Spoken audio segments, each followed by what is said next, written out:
Olá, alunos do oitavo ano. Quem fala com vocês aqui é o professor Ronan. E nessa aula de agora, nós vamos finalizar o nosso capítulo 3, que fala sobre a Revolução Industrial, ok? Nesse trecho, do nosso capítulo, galera, a gente vai falar aqui sobre a vida do trabalhador, a vida desse trabalhador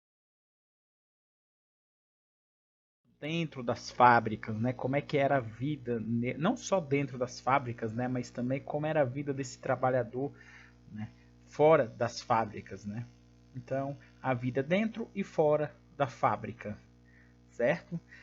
Galera, a Revolução Industrial, ela enriqueceu muitos burgueses, muitos capitalistas ficaram ricos, né? Com o surgimento aí da máquina a vapor. Porém, a grande maioria dos empregados viviam em péssimas condições financeiras, né? Ficavam cada vez mais pobres, como mostra a nossa charge aí. E aí, galera, nesse momento aqui, a sociedade ela ficou bem dividida, né? Formaram aí dois grupos sociais bem definidos. Um grupo era do dono das fábricas, que eram os grandes empresários, que é a burguesia, lembra que era aquele grupo que estava enriquecendo, recebendo cada vez mais dinheiro? Pois é, eles montaram as fábricas, eles tinham, né, o capital que a gente chama, então eles eram chamados agora de burguesia industrial, porque eles largaram, de certa forma, né, deixaram mais de lado esse comércio e agora investiram mesmo nas fábricas, nas indústrias, né? Então eles eram os donos das matérias-primas, por exemplo, o dono das fábricas, os donos, né, das máquinas a vapor. E por outro lado, pessoal, nós temos ali o operário, né, operariado, que era aquele cara, aquele trabalhador que entregava a sua força física em troca de um salário, né? Então nós temos aqui bem definida, né? De um lado o dono da fábrica, do outro o trabalhador, que a gente vai chamar aí de proletariado daqui a alguns slides à frente, ok? Bom, pessoal, primeiro, vamos falar da vida dentro das fábricas. A gente está vendo aí dois garotinhos, inclusive um deles está descalço. O que esse garotinho está fazendo? Ele está trabalhando, mas vocês podem observar que ele não tem a altura necessária para poder operar essa máquina aí, tanto que ele subiu na máquina. Então isso era muito comum naquela época, pessoal. E acidente de trabalho era considerado justa causa, a culpa era do trabalhador. Então, se esse garotinho prender o pé e perder o pé, por exemplo, a culpa seria dele. A gente vai minuciar isso aí. Mas, pessoal, essa vida dentro das fábricas aí, tá? Era complicada para o trabalhador em si, porque os locais eram sujos, barulhentos, escuros, sem ventilação propícia. Os salários que eles recebiam eram muito baixos, era baixíssimo. Eles trabalhavam aí de 14 a 18 horas por dia, essa era a jornada de trabalho deles, tá? Só um detalhe, eles não tinham direito a férias, tá? Então, assim, eles trabalhavam o ano todo, de domingo a domingo, janeiro a janeiro, como diz o ditado. Eles, quando não conseguiam bater aquela meta, cumprir, eles eram castigados em público, né? Apanhavam, né? De uma espécie de um feitor, né? O fiscal da fábrica. E as mulheres, pessoal, e as crianças também trabalhavam, como a gente está vendo aí nessa imagem. Bom, galera, as máquinas, quando surgiram mesmo as máquinas a vapor, quando eles começaram a investir pesado nessas máquinas, as pessoas não precisavam mais ser musculosas para poder operar essa máquina, não precisava mais da força física, precisava apenas que as pessoas aguentassem ficar em pé o dia todo, né? E aguentar também controlar a máquina, o mecanismo da máquina, dependendo do que for, tá?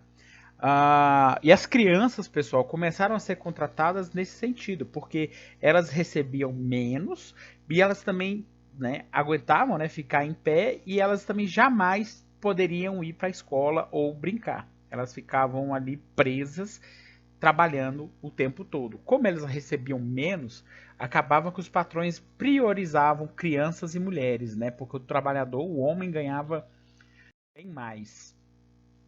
Bom, como a gente falou também, as mulheres, né, trabalhavam também nessas fábricas. Lembrando que essas fábricas, como a gente falou, eram lugares imundos, eram lugares barulhentos, né? E se você, como a gente falou, sofresse um acidente de trabalho aí, você era mandado embora e contratava-se outro para o seu lugar, ok? Os patrões eram bastante autoritários, pessoal. Eles humilhavam, batiam, como a gente falou, nos empregados constantemente. Os salários eram baixíssimos, como nós citamos. As crianças e as mulheres ganhavam até um terço do salário de um homem, né? Então o homem ganhava mais. Era muito baixo o salário do homem, então das mulheres e das crianças eram bem menos. Então nesse contexto, pessoal, surgiram aí os famosos cortiços e as favelas, né? Favelas são aqueles aglomeração de casas, né? E cortiço, pessoal, são cômodos, vários cômodos num local só, porém eles dividem aí o banheiro. Então, nesse momento aí, pessoal, nas favelas e nos cortiços, o esgoto, rato, né, doenças conviviam aí com essas pessoas o tempo todo. Principalmente, pessoal, nos grandes centros europeus, como, por exemplo, Londres, capital da Inglaterra, e Paris, capital francesa. Certo? Bom, pessoal, então nesse contexto aí, crianças não iam para a escola, crianças só trabalhavam, era muito comum crianças morrer e os burgueses ah, enriquecer, continuar crescendo. E nesse enriquecer, pessoal, a Revolução Industrial, esses burgueses conseguiram expandir a Revolução, que saiu da Inglaterra e foi para outros países, né? Como, por exemplo, que países são esses? Olha lá. Então agora vamos por partes.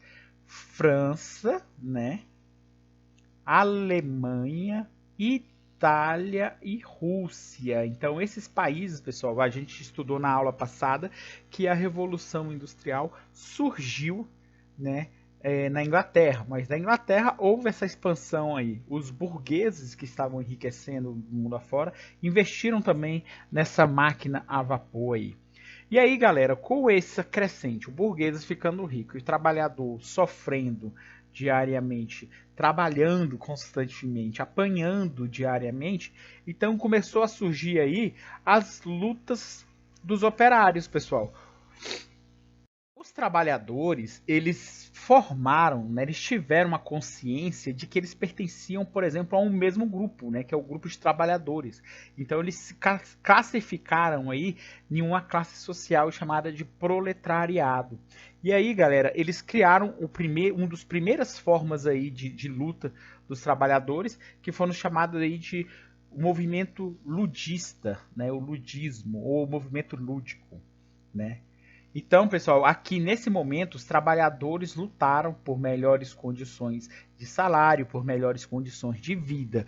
E como eles fizeram essa luta? Partiram e quebraram aí as máquinas, como a gente está vendo na imagem, ok?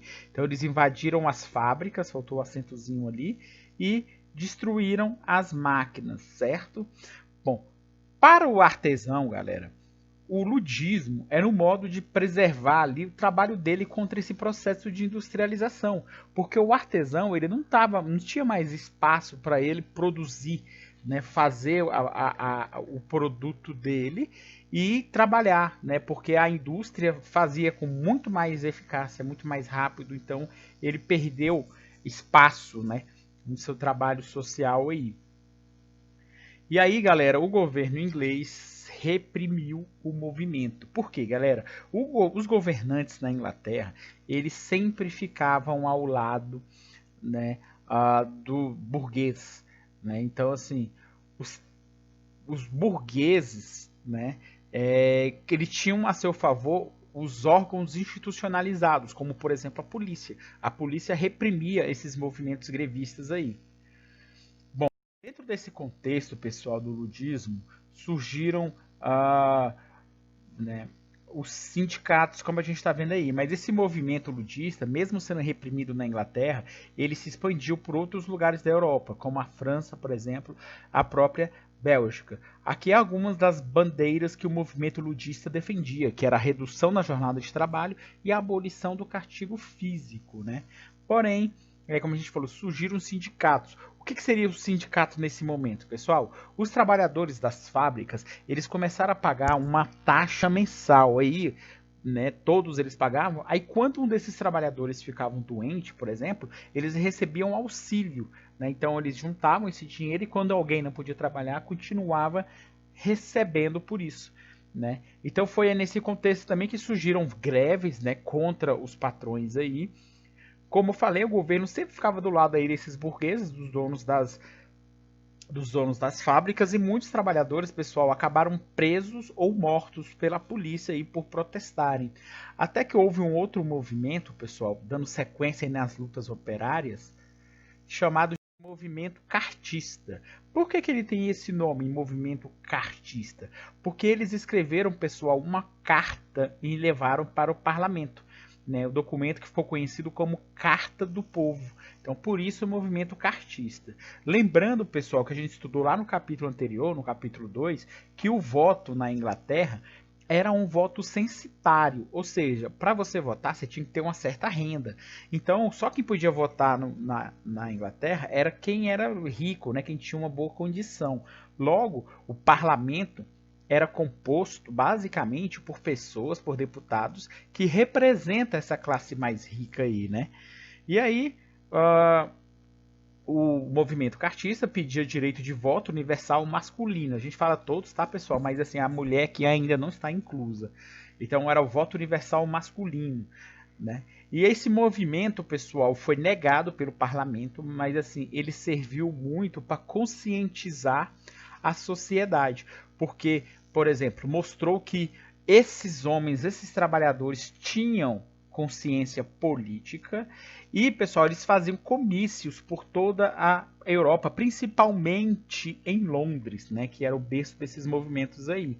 Então, eles mostravam que já estavam querendo participar da política. Mas esse voto, pessoal, universal masculino, só foi atendido, conseguiram votar mesmo mais de 30 anos depois. Então, mesmo sendo um movimento forte, um movimento com ideais políticos, né, eles só foram atendidos anos depois, mais de 30 anos depois.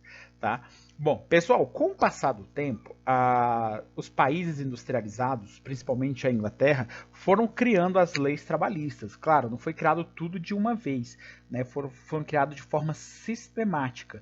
Então, as primeiras leis que vieram nesses países industrializados, como a Inglaterra, foi a redução da jornada de trabalho, que passou a ser em média de 8 a 9 horas por dia. Houve também, pessoal, uma regulamentação do trabalho da mulher. Mulher pode trabalhar agora, porém, crianças não.